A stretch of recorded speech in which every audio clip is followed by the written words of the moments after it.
So what is it like trying to get out? And what is it like trying to get out in general as an Afghan citizen? For that, we turn now to Sarah. She is a female Afghan journalist in Kabul. For her safety, we're not using her real name. Sarah, first of all, tell us more about the situation right now where you are in Kabul, and are you safe? Okay, thank you for having me. All the world know about the situation of these days in Afghanistan. It is terrible and unbelievable.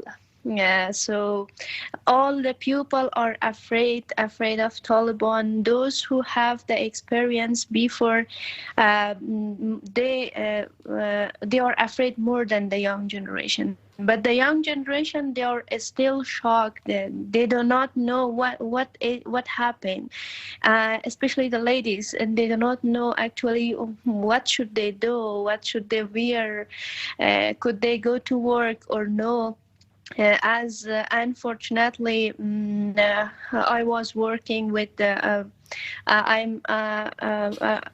want to clearly say that I was working with the Afghanistan national TV, but from yesterday, the ladies, they are not allowed.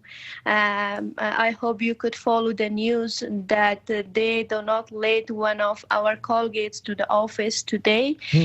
Even she had her ID card, but they do not let her. As well as all of my colleagues, the ladies, they are at home. My friends who I know, who are the social activists, you cannot see any lady to the street, and no people, they are not normally like before the Taliban. Right, we noticed that because most of the pictures, Sarah, that we're seeing of people at the airports, the people getting on these planes, are primarily men. Yeah. So you've pretty much only known, you talk about the younger generation, that would include you, because you've really only known in Afghanistan, for the most part, that's been, occupied by an Afghan government, and U.S. troops are there. The Taliban has said they will enforce Sharia law. How will life change in Afghanistan after?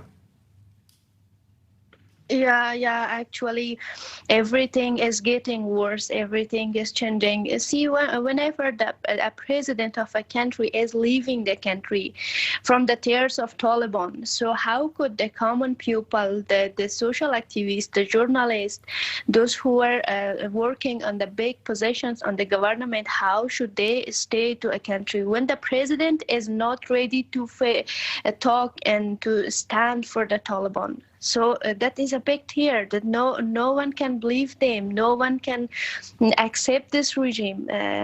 So I myself, I actually worked with media about 7 years or more or less. So there is no motivation for me nowadays. I think I lost my everything, as well as him here, my colleagues, my friends. Well, that's what that's what makes your position right now so dangerous, Sarah. And we understand that you're doing what a lot of people are trying to do right now, which is get out of the country. How are you going about it? Yeah, you can follow the news that how the situation of the airport is in Kabul. Those who are available, those who are not, they are, even some of them, they do not have the ID card, but they are waiting for a flight to move from Afghanistan because all the people are afraid of Taliban.